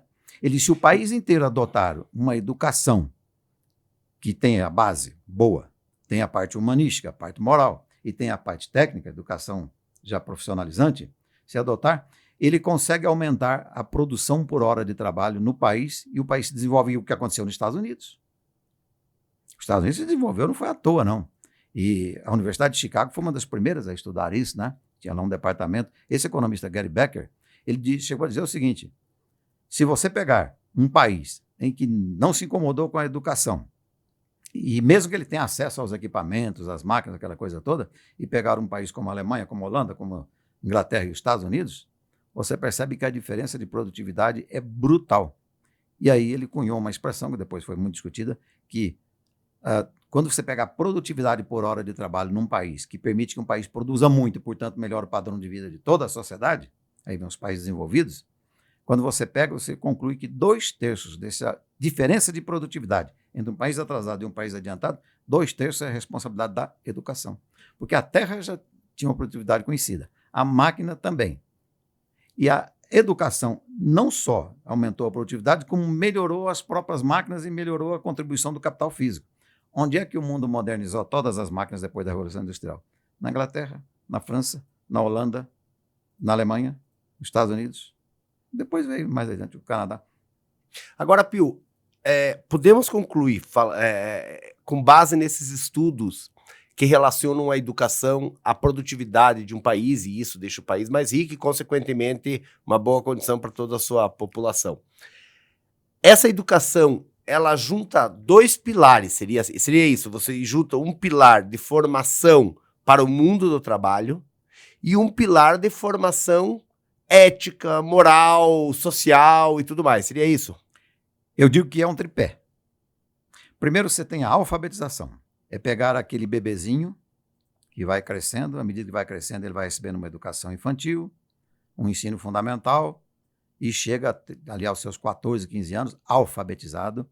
E é claro que ao lado dessa alfabetização ele já aprende um monte de coisa, de ciências, de comportamento, de vida em sociedade, mas é uma fase de alfabetização. Então, um tripé, alfabetização. O segundo tripé é educação humanística. Como é esse ser humano em si mesmo, aí vem a psicologia, aí vem filosofia, história. Como é ele na família, aí vem a sociologia, né? Como é ele dentro do mundo, aí vem a história, a filosofia, o que foi o mundo, para onde... Dizem que os mineiros falam assim, né? De onde viemos, onde estamos e para onde vamos, né? Como é que é? É isso aí. Mas, exatamente. Então, na verdade, você tem o tripé inicial, que é a alfabetização, tem as primeiras coisas que tem ali o carinho, tem uma parte da educação humana, educação psicológica, educação sentimental, que é família, é carinho, é atenção, é cuidado e tal. Mas você tem ali o desenvolvimento da alfabetização. Então, você tem o tripé, que eu chamo essa educação de base da alfabetização. O segundo tripé é a educação humanística, que vai junto, depois ela segue pelo resto da vida. E a terceira, a educação profissional, tecnológica, etc. E aí, é o tripé. E esse tripé anda junto. Porque se você pegar um ser humano a quem você deu uma educação tecnológica maravilhosa, mas ele teve uma alfabetização deficiente, uma educação humanística complicada, ruim, no âmbito da família, no âmbito da vida em sociedade, na escola, é um complicador. Nós sabemos, Pio, que o Brasil tem sérias dificuldades educacionais, né? O Instituto discute muito essa questão e hoje é um consenso, na verdade, de que nós temos um problema sério de educação no país, né? E poderíamos discutir de quem que é culpa, se de governantes, enfim. Mas não seria essa a questão. Sem entrar na questão da qualidade, no mérito da qualidade, hoje nós temos uma educação infantil, pegando Brasil, e você tem uma educação, como você coloca, humanística. Mesmo questionando toda a questão de qualidade, mas, enfim, hoje a nossa educação está muito pautada numa educação humanística. Você não acha que esse terceiro tripé da educação profissionalizante para o jovem, ela acaba sendo praticamente inexistente no país, sendo, na verdade, relegada ao segundo plano? É por 2 razões. Primeira razão é que tem um dado muito curioso. Essa educação tecnológica está sempre atrás da própria tecnologia. Eu brinco o seguinte, toda vez que uma tecnologia nova é inventada, ela nos torna todos analfabetos nela. Toda vez que uma tecnologia é inovada e adquire uma série de recursos e meios novos e complexos, nós nos tornamos analfabetos nela. Nós temos que... Por isso que a educação tecnológica é eterna. Claro que a humanística também, é óbvio, né? A de base você tem. Todo mundo aprendeu matemática. Então. Mas deixa eu dizer uma história muito interessante. Fernando Henrique Cardoso, há 3 pessoas que estudaram muito isso no Brasil. Mário Henrique Simonsen, foi ministro da Fazenda lá, mas ele era um estudioso de problemas da educação, escreveu livros. Carlos Geraldo Langoni, que foi o cara que mais estudou a história, morreu faz pouco tempo, foi presidente do Banco Central lá nos anos 80, era um economista da Getúlio Vargas. Ele estudou muito a contribuição da educação para a produtividade. E o Fernando Henrique Cardoso, por fazer estudos de sociologia, tanto lá na Sorbonne quanto aqui na CEPAL, que era a Comissão Econômica para a América Latina, aqui na Argentina, né, ele e o Raul Perbich, ele também estudou isso. E o Fernando Henrique, quando ele se tornou presidente, ele parou de falar um pouco num assunto que ele falava, que é o seguinte, ele dizia, o Brasil tem 2 desafios imensos na educação. Primeiro, o desafio da quantidade. Colocar a educação ao alcance de 100% da população, sobretudo 100% das crianças. Segundo, o desafio da qualidade. Ele disse que o país não consegue vencer os 2 simultaneamente. Mas como ele virou presidente, ele se dedicou ao desafio da quantidade. Mas ele não podia falar. Que foi onde começou a parte da universalização da educação básica. Exato. Né? Ele não inventou o negócio do Fundeb, aquela coisa toda, distribuir recursos, né? O Brasil tem 5.570 municípios, Ronaldo. O Brasil tem 1.200 municípios com menos de 5.000 habitantes. Fernando Henrique pode ser criticado por um monte de coisa. Isso aí é tudo questão de preferência política. Porém, ele tinha consciência de que o desafio da quantidade, era o primeiro. O que é o desafio da quantidade? Toda criança tem que ir para a escola. Toda criança tem que pegar a primeira perna do tripé, a alfabetização. Porque o Brasil... Isso é uma questão interessante, né, Pio? Tu vai conversar com algumas pessoas que não conhecem de educação, eles colocam bem assim, ó. Ah, mas o meu pai, no 4º ano primário, ele tinha uma educação, né, que hoje uma criança de 4º ano não sabe fazer conta, meu pai no 4º ano fazia, era muito melhor a educação do passado do que a de hoje. Mas muito melhor para aquelas pessoas que tinham acesso. Para quantos, né? Para aqueles que tinham acesso, a maioria não tinha acesso. Exatamente. O Fernando Henrique dizia isso. Nós temos o desafio da quantidade, porque quando o Fernando Henrique assumiu, o Fernando Henrique, na verdade, assumiu em 95. Né? Foi em 95 que ele assumiu? Assumiu em 95. Se você pensar bem, o ano que vem, 2025, são 40 anos, né?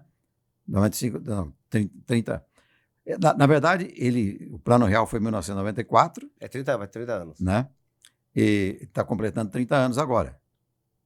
Foi em 1994, o Plano Real. 30 anos. Fernando Henrique assumiu em 1995. 30 anos já do Plano Real. 30 anos. Então, Fernando Henrique assumiu em 95, completa 30 anos no ano que vem. Então, veja, quando ele assumiu, portanto, a 30... Saulo, que está nos ouvindo aqui, não lembra, então, no período da inflação, né, Pio? O Pio pegou aquela época do Sarney. Então, quando o Fernando Henrique assumiu, virou presidente, ele já não podia falar exatamente tudo que ele pensava, tinha que falar aquilo que um presidente pode falar, né? O Fernando Henrique tinha muita noção disso. Ele tinha muitas opiniões que ele não externava. Mas ele dizia antes, o Brasil tem o desafio pesado e grande da quantidade e da qualidade. A quantidade é toda criança na escola. Ponto. Vamos tentar resolver isso. Ele era amigo do Cristóvão Buarque, que veio a ser governador do Distrito Federal. Que vai estar agora, aqui vai estar num podcast conosco aqui. Que foi o cara que inventou o Bolsa Escola. Inventou o Bolsa Escola para conseguir vencer o desafio da quantidade, colocar todas as crianças na escola. Ele inventou o Bolsa Escola e foi um sucesso. E, na verdade, depois, o Bolsa Família tinha outro nome, né? O Fernando Henrique também copiou isso lá para o governo federal, mas começou lá com Cristóvão Buarque. Então, o Fernando Henrique dizia, o desafio da quantidade e da qualidade. Ele diz, olha, primeiro é o seguinte, o primeiro tripé é a alfabetização e o Brasil tem que colocar 100% na educação básica. 100%. E ele se propôs, porque ele tinha consciência que não conseguiria dar conta da qualidade junto. Tanto é que dizem que foi meio que proposital dizer o seguinte, encham as escolas brasileiras com todas as crianças, não deixa ninguém fora das escolas. Aí começou a discussão, e a qualidade? A qualidade nós vamos cuidar, mas não dá para cuidar das duas. Primeiro põe. Como o Brasil tem 5.570 municípios, tem 1.200 municípios com menos de 5.000 habitantes, mas os 1.200 juntos tem menos de 5.000 habitantes, mas tem uma população imensa, né? Ele disse, então, na verdade, o seguinte, é o desafio da quantidade. E foi abrindo escola. Então, na verdade, o desafio da qualidade não tinha mesmo como ser vencido naquele primeiro momento. O problema é que a população brasileira, o Brasil tinha, quando o Brasil foi campeão do mundo em 1970 lá no México, tinha aquela musiquinha 90 milhões de ação. Naquele ano o IBGE fechou a década, 94 milhões de habitantes. Agora tem 204. Então, veja, o desafio da quantidade se tornou problemático porque a população brasileira continuou crescendo. Continuou crescendo. Então, o desafio da quantidade. O desafio da qualidade na verdade, eles deixaram para um segundo plano. Mas aí há quem diga que a qualidade não só estagnou, como rebaixou. Porque ao colocar todo mundo em condições muito precárias, numa grande parte dos municípios do Brasil, eles não deram conta nem de manter a qualidade que dizem, digamos assim, saudosisticamente, que os nossos pais tinham, né? Que tinha aquela qualidade. O desafio da qualidade, na verdade, não foi vencido. E agora, tem um detalhe, não dá para você discutir a qualidade da educação como uma coisa igual nos 3 níveis. Educação fundamental, ensino médio e educação superior. Porque a educação superior é basicamente profissionalizante. É quase toda ela, todo curso superior é uma profissão, né? Então, na verdade... Mas que nós poderíamos ter quando você coloca isso, a profissionalização, e aí é um problema que se discute muito no país, ela deveria acontecer antes já, né, Pio? Aí já teve essa questão de cursos técnicos a partir do ensino médio, e aí tem isso aí que você conhece bem a minha história, já trabalhei bastante com isso, essa vai e volta, né? Tem curso técnico, daqui a pouco curso técnico, agora está nessa discussão do ensino médio, quanto que deve ter de profissionalizante, quanto não tem de profissionalizante. Então, essa questão, ele não avança muito no Brasil, e aí, Pio, quero ver se você concorda comigo.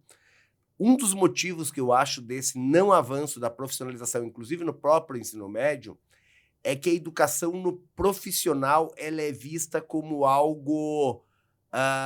o Brasil é muito cartorial nesse sentido, né? Então, existe uma questão do preconceito contra a formação profissional, né? Essa formação para o trabalho, até a palavra trabalho, acho que vem de tripalho, que é instrumento de tortura, né? Então, talvez você que está nos ouvindo não sabe disso, mas a palavra trabalho vem de tripalho, que é instrumento de tortura.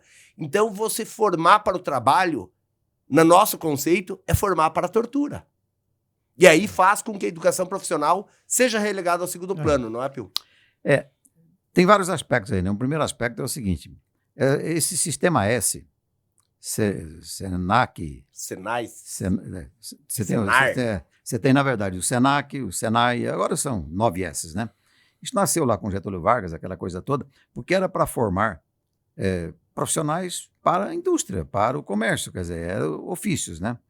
Mas, na verdade, o Brasil sempre teve uma cultura bacharelesca e toda a família achava, isso desde 1900 para cá, toda a família achava que a única forma de um filho realmente se dar bem na vida era fazendo um curso superior, fazendo um curso universitário.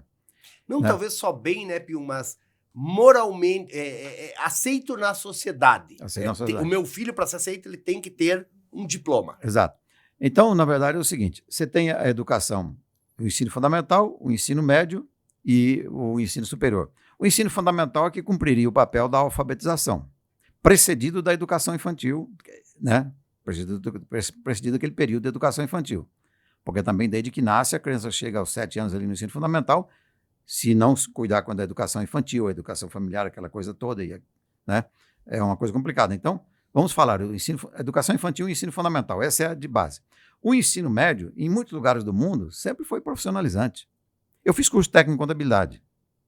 Você tinha 3 hipóteses. Ou era curso técnico em contabilidade, ou era curso normal, que era para formar professor, ou era o científico, que era a preparação para vestibular, porque não era profissão nenhuma o científico. E o curso superior. Dizem que, na verdade, o ensino profissionalizante no Brasil sofreu por perda de qualidade da educação de base. Porque se você pegar um jovem e a educação superior, que é basicamente profissionalizante, não, todos os cursos são profissionalizantes, a educação superior, a qualidade ali da formação do aluno, a qualidade técnica dele, do formando ali, depende da base que ele veio. Inclusive, muita gente disse que quando, mesmo no nível médio, no ensino médio, muitos jovens caíram lá para ter uma profissão, se percebia que ele tinha uma deficiência na educação infantil e no ensino fundamental. Tinha deficiência em língua portuguesa, seja tanto na fala como na escrita, tinha deficiência no raciocínio lógico, no pensamento analítico e no domínio da matemática. E alegam que essa deficiência que veio lá no ensino fundamental se refletiu no ensino médio, seja profissionalizante ou não, e se refletiu na formação dele no ensino universitário. Alegam isso.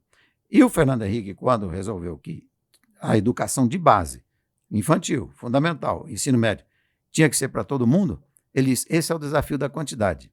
E ele tinha conhecimento, tinha ciência de que o desafio da qualidade seria difícil de ser vencido, mas muitos dizem que o desafio da quantidade foi praticamente vencido, quase não tem criança fora da escola no Brasil, mas que a qualidade caiu de tal forma que a qualidade geral do ensino médio até da educação superior foi prejudicada. Por quê? Se você pegar... Saulo vai separando umas duas perguntas que tem referente mais ou menos a esse tema aqui de formação profissional, essa educação. Só separei que eu já jogo para você, só o Pio terminar a linha de raciocínio aí, tá bom?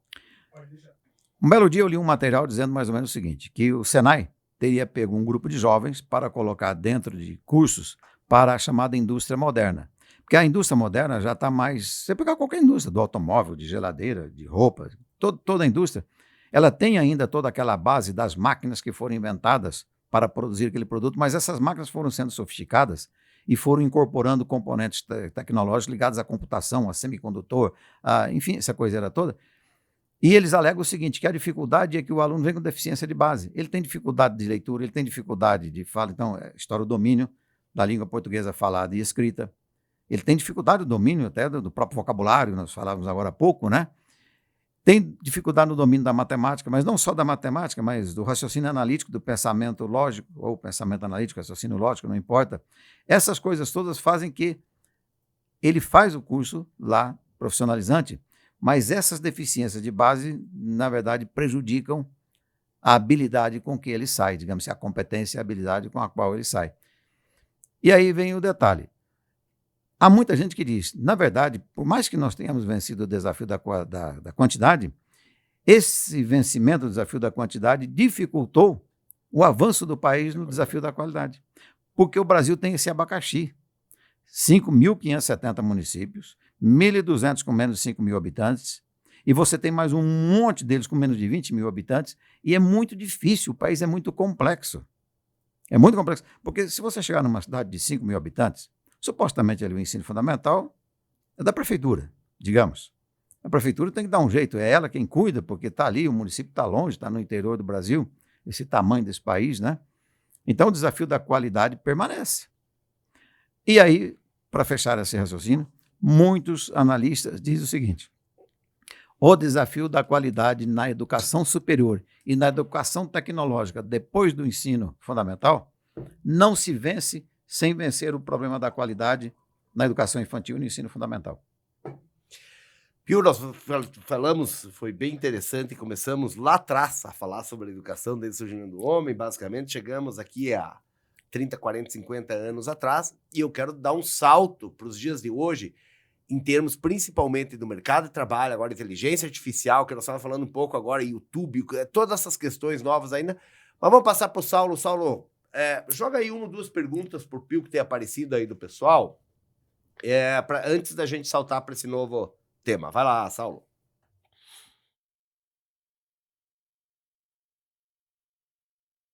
Relacionadas a esse tema.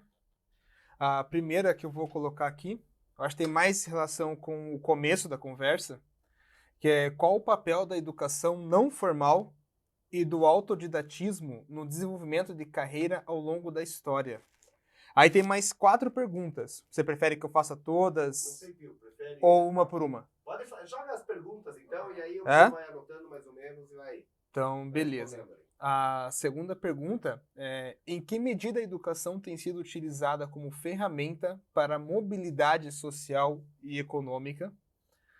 A terceira pergunta: qual é a importância do pensamento crítico e da criatividade em contraste com o conhecimento técnico na evolução do mercado de trabalho? A próxima pergunta: olhando para o futuro, quais adaptações nos sistemas educacionais você considera essenciais para atender às novas realidades do mercado de trabalho? E, por fim, como as mudanças na estrutura econômica de uma sociedade influenciam a direção e o foco nos sistemas educacionais? E aí, Ronaldo, você entrando na questão da inteligência artificial depois, aí eu gostaria de fazer uma pergunta sobre esse tema. É tua, Saulo. E daí é minha, mas daí, entrando na inteligência artificial, educação, mercado de trabalho, daí eu faço a pergunta depois. Já tem mais ou menos, vamos fechar esse ponto e eu quero chegar nos dias de hoje aí. Vai lá, Pio. Então, um esclarecimento em relação a uma expressão, fala-se em educação não formal. Muita gente não entende essa expressão por uma razão. Em economia, você fala na economia formal e economia informal. Economia formal, na verdade, seria... Você tem dois conceitos de informalidade. Você tem uma informalidade que é de natureza estatística e uma informalidade que é de natureza tributária. Quer ver que coisa? A economia formal é aquela economia que está toda ela registrada, tudo contabilizado, tudo certinho. Que o governo conhece. Que o governo conhece. Então, você tem o alcance estatístico. Quando você pega o IBGE, faz estatística sobre o mercado de trabalho, sobre o mercado produtivo, sobre o produto nacional, essa coisa toda, o IBGE, tudo que ele consegue alcançar é uma formalidade estatística. O IBGE tem informações de um certo setor que, às vezes, ele tem uma informalidade tributária. Ele não está pagando tributo, mas o IBGE sabe que ele existe. Então, o IBGE é um órgão estatístico. Então, ele considera a existência desde que ele alcance. Quando existe, por exemplo, um tipo de produção, um tipo de atividade que o IBGE desconhece, aí é uma informalidade estatística. Agora, você tem uma outra informalidade que é tributária. Você pode ter unidades produtivas, produtos, comércio e negócios no Brasil que acontecem à margem da tributação.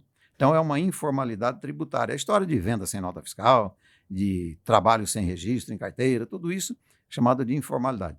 No caso da educação, há uma coisa curiosa. Nós não estamos falando de informalidade nem tributária nem estatística. Educação não formal seria o quê? Você tem educação formal. Educação formal, educação infantil, ensino fundamental, ensino médio. Isso é toda a educação básica. Que aqui no Brasil que o MEC regula. Exatamente. Aí você tem educação superior.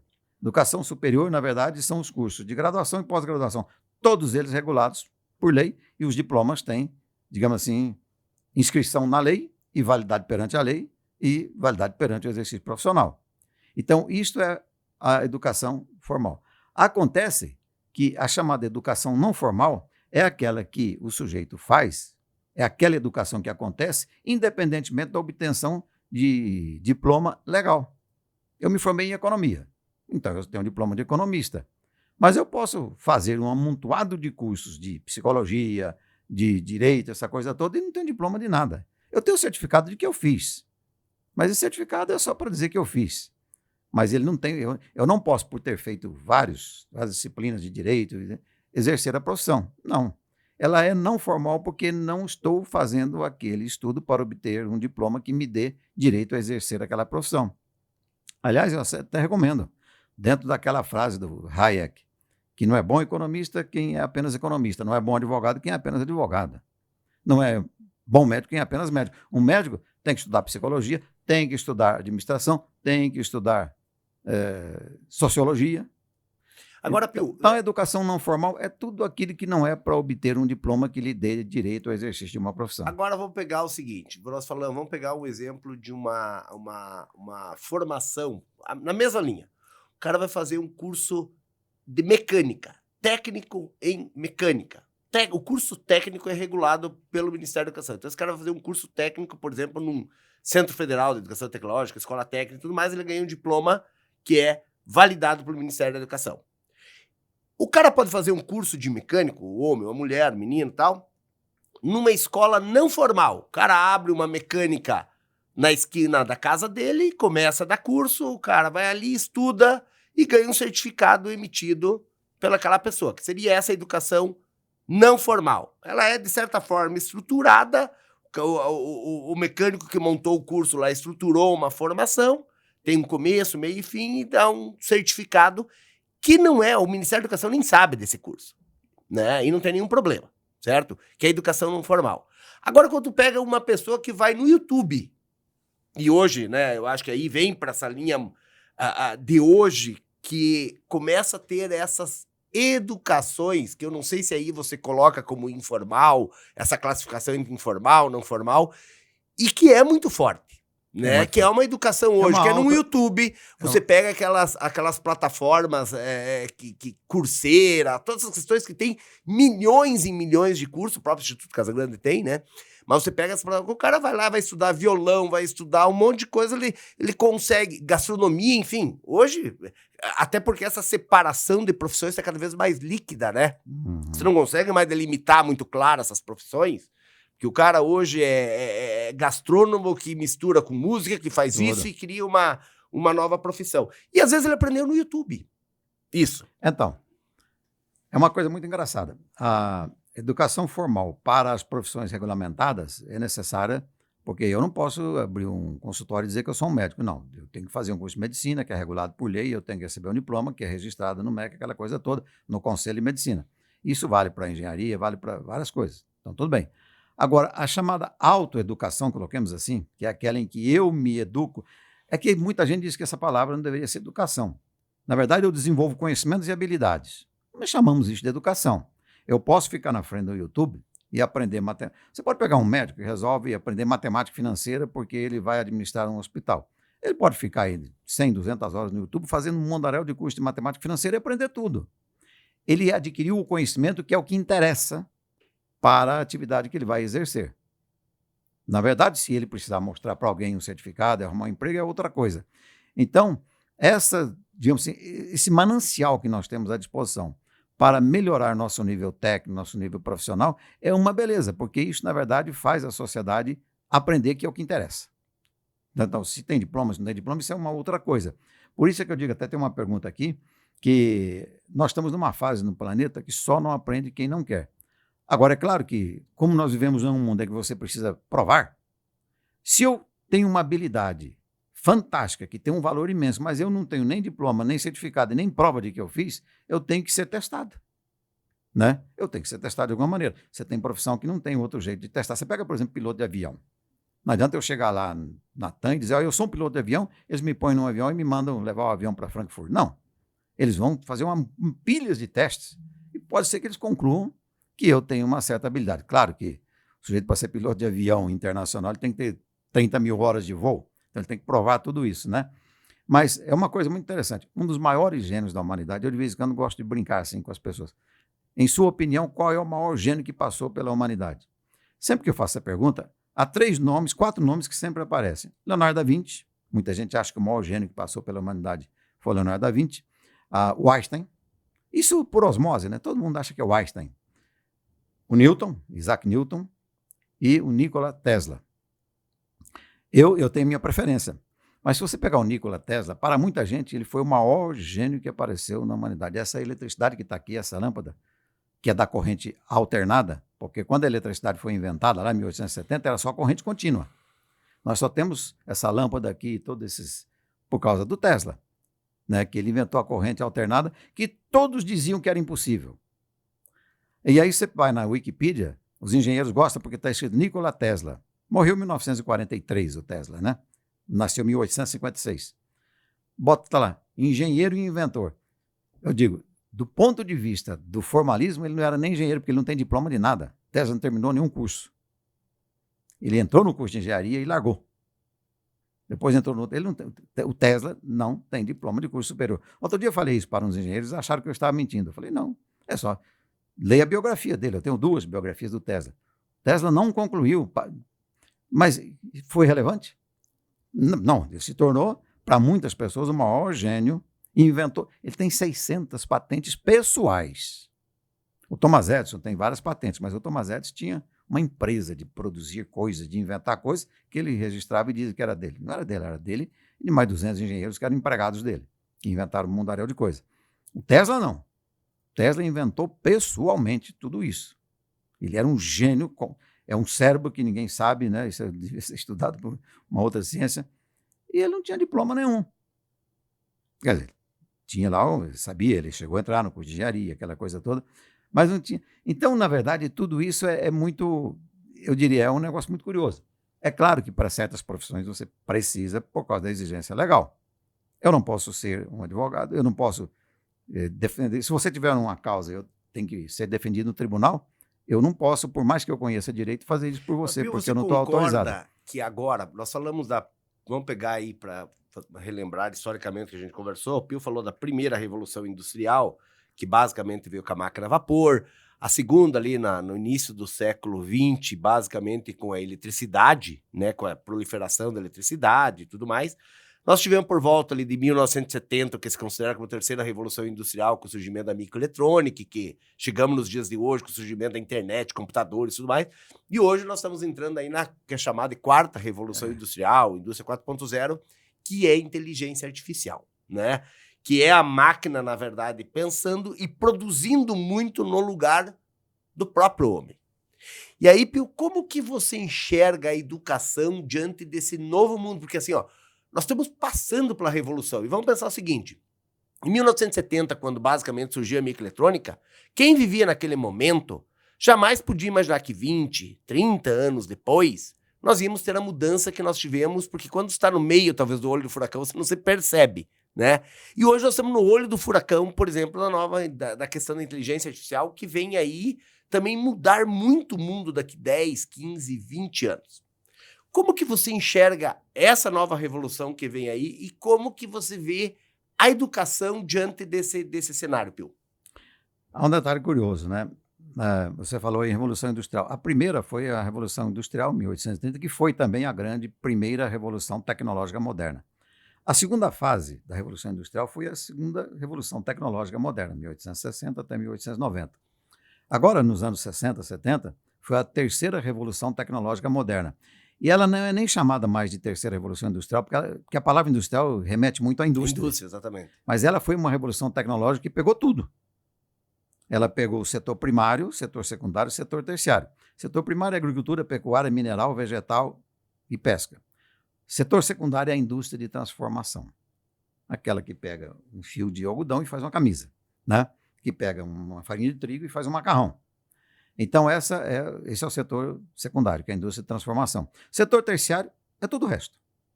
Comércio, educação, saúde, lazer, telecomunicações, energia. Tudo isso é chamado de setor terciário. Essa terceira revolução tecnológica dos anos 60 e 70, pegou todos os setores. Esta agora, a quarta, né, ou chama 4.0, esta revolução tecnológica 4.0 pega todos os setores, todos. E é um detalhe muito curioso, Ronaldo. No Brasil, você sabe qual o setor mais atrasado? O pessoal fica bravo comigo quando eu falo isso. O setor mais atrasado em aumento da produtividade por hora de trabalho é a indústria de transformação. Se você pegar, faz 40 anos, o Brasil, deixa eu voltar um pouquinho.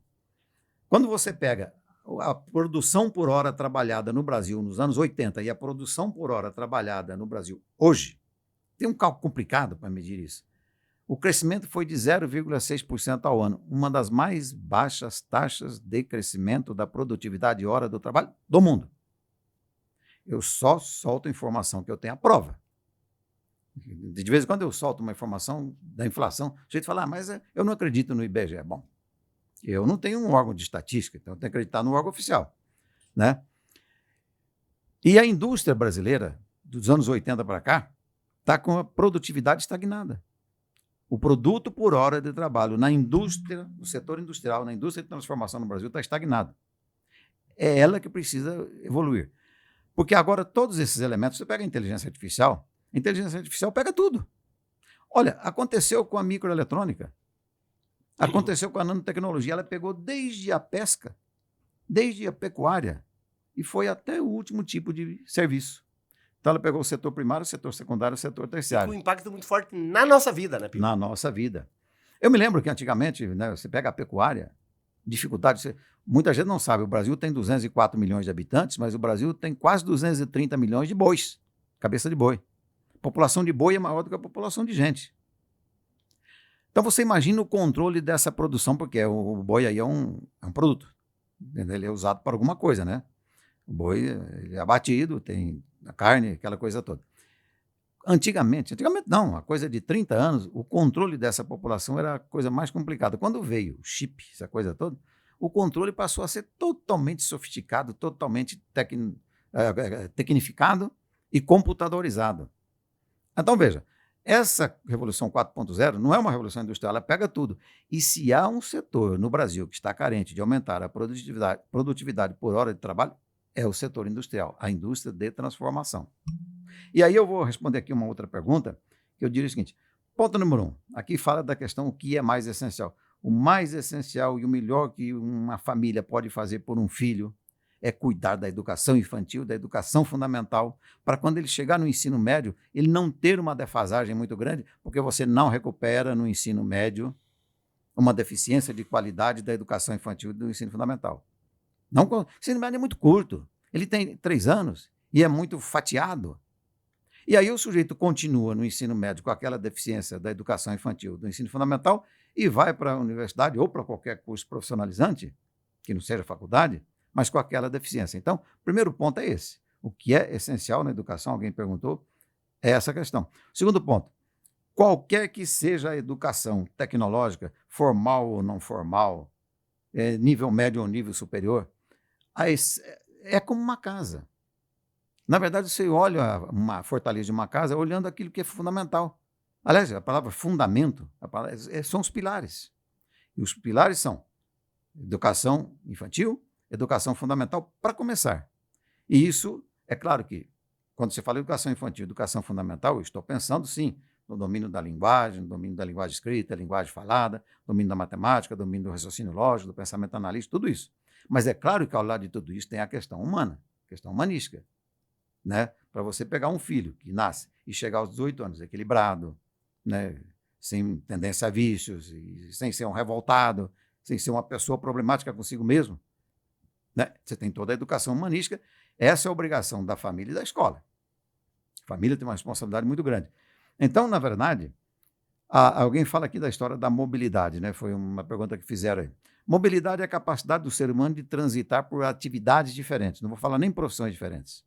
Transitar por atividades diferentes, porque dentro de uma mesma profissão há tantas atividades diferentes que muita gente não consegue transitar em todas elas.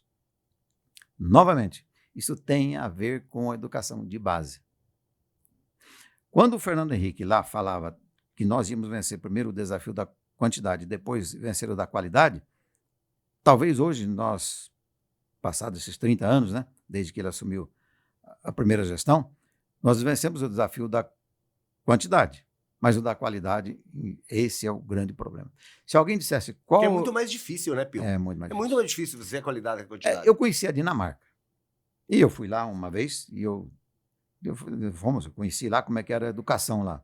Bom, a educação da Dinamarca é uma coisa maravilhosa, mas só que é o seguinte, a Dinamarca é um país pequeno, tem uma população menor que do Paraná e a maior distância entre um município e outro é 200 quilômetros.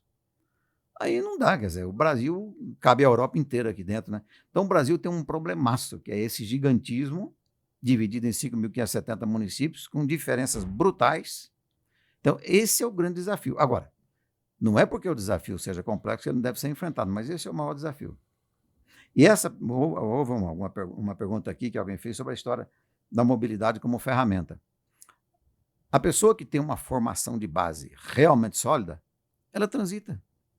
É claro que é aquela história de, não, eu tenho mais talento para a matemática. Tá bem, tudo bem, não tem problema. Mas quando você pega uma educação de base realmente boa, educação infantil e ensino fundamental, é muito mais fácil você transitar em atividades diferentes e em profissões diferentes e em conhecimentos diferentes. Esse é o fundamento. Bom, já passamos de 1h30 aí, Pio, estou quase fechando já, mas uma pergunta do Saulo ali. Saulo, faça a tua pergunta. Infelizmente eu não vou fazer mais do resto, porque acredito que tenha mais perguntas ali, mas não vai dar tempo. Saulo, qual era a tua pergunta pro Pio? Então, Pio, é uma dúvida que me surgiu bem, já tem um tempo já. Tem um historiador chamado Yuval Noah Harari, o israelense, né? Ele publicou um artigo em 2019 no The Guardian, falando sobre uma classe de pessoas que pode surgir até 2050, que são as pessoas não empregáveis, não só as desempregadas, né? Em virtude da expansão da inteligência artificial no mercado de trabalho. Então, muitos empregos vão desaparecer e a chance dessas pessoas que hoje estão na escola, as crianças que daqui a um tempo vão ter 40 anos, não estão acompanhando essa evolução dentro da escola. E elas vão ser formadas para esse mesmo mercado de trabalho que nós estamos vivenciando hoje. E quando elas atingirem a idade funcional, vamos dizer assim, de trabalhar, elas vão ter que ir lá se adaptar a essa revolução tecnológica dentro do mercado de trabalho. No seu olhar, qual seria o melhor caminho para a educação e para a economia como um geral, na questão de investimento em mecanismos ou ferramentas, para reverter esse quadro, para daqui 40 anos não existir uma massa de pessoas não empregáveis? Aliás, só isso dá um outro podcast aí, Pio. Essa Dá questão de outro. renda básica universal Dá. que você discuta no mundo. Mas deixa eu falar em poucos minutos isso aí. Na verdade, o Harari escreveu isso já no primeiro livro dele, Sapiens, que é o melhor, disparado, né? Mas há uma coisa muito curiosa, né? Ele fala o seguinte, que o mundo corre o risco de ter uma grande classe sem utilidade, né? Por causa da tecnologia. Mas olha que coisa curiosa, eu vou colocar 2 pontos aí. Quando o Harari escreveu, e talvez ele venha a tratar disso, ele não contava com um ponto que já está hoje bem delineado.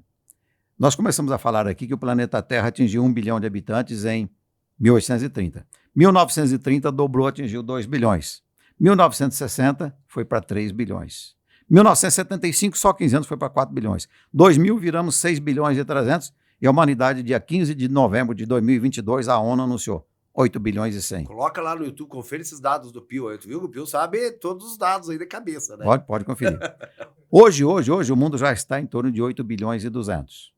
Essa afirmação dele faz sentido, mas ela tem ligação com toda a questão da evolução tecnológica e da sofisticação de toda essa tecnologia que vem. Só que há um detalhe muito curioso. A ONU acaba de anunciar que o planeta Terra deve chegar a 2100 com metade da população que terá em 2040. A tese é o seguinte, nós estamos com 8 bilhões e 200. Metade. Nós estamos com 8 bilhões e 200. O mundo deve chegar até 2040, 2050 a 9.400. Em 2100 pode estar em 4.700. Metade. Por quê? Porque é o seguinte... Primeira vez na história. Primeira vez na história, isso é um fenômeno complicadíssimo. Quando que deve acontecer essa virada, Pio? Essa começar a cair a Vamos população lá. mundial? Vamos lá. Peguemos o Brasil. Bem rápido. Isso aqui vai dar um outro podcast, Pio. Nós vamos pegar a educação daqui para frente. Então, bem rápido. O Brasil está com 204 milhões de habitantes. Para a população estabilizar, o número de nascimentos tem que ser igual ao número de mortes. Morre X e nasce X e fica estabilizado. Para haver uma estabilidade, o número médio de filhos por mulher teria que ser 2,1, para que a população ficasse estável. Número de... Hoje, porque o dia vai ter que ser mais porque a população vai envelhecendo. Não, mas já, quando se atinge o envelhecimento, o número de mortes e o número de nascimentos tem que ser igual para ficar estável e para ficar esse número tem que ser 2,1. O Brasil está com uma média de filhos por mulher de 1,6. E daqui a 20 anos o Brasil estará com uma média de 1,3. O Brasil, segundo a ONU, deve chegar em 2100 com 50 milhões de habitantes menos, com 153 milhões. A China tem 1 bilhão e 400. A China, em 1981, implantou a política do filho único. Agora ela abandonou a política do filho único, passou para 2, agora está incentivando a ter filhos. Só que virou cultural e a China não quer ter filho. A China está com 1 bilhão e 400 milhões de habitantes. Em 2022 diminuiu 1 milhão. 2022 diminuiu 1 milhão. 2023 diminuiu 2 milhões. A ONU diz o seguinte, a China, se não conseguir mudar, a China chega em 2100 com metade, com 700 milhões. Cai de 1 bilhão e 400 para 700 milhões. A Coreia do Sul, o número médio de filhos por mulher é 0,78. Se a Coreia do Sul continuar no ano 2200, não tem mais coreano no mundo. 23 países da Europa, incluindo a Itália, Portugal, que são minhas origens, né? 23 países da Europa, deve chegar a 2100 com metade da população. Minha filha mais nova mora em Londres. Então, o Harari não contou com isso, não cita isso, porque naquele momento que ele escreveu o livro, não tinha essa informação. Não tinha essa informação. Então, o mundo pode chegar a 2100 com metade da população. Se isto acontecer, é claro que muda todo esse cenário do desemprego. Mesmo o desemprego tecnológico, né? Muda completamente o cenário. Segundo ponto, aí vem a pergunta sua, que é o fato de mudar as profissões, mudar as funções e mudar a tecnologia. Novamente, aquele que tem uma educação de base sólida, ele tem os pilares para poder mudar.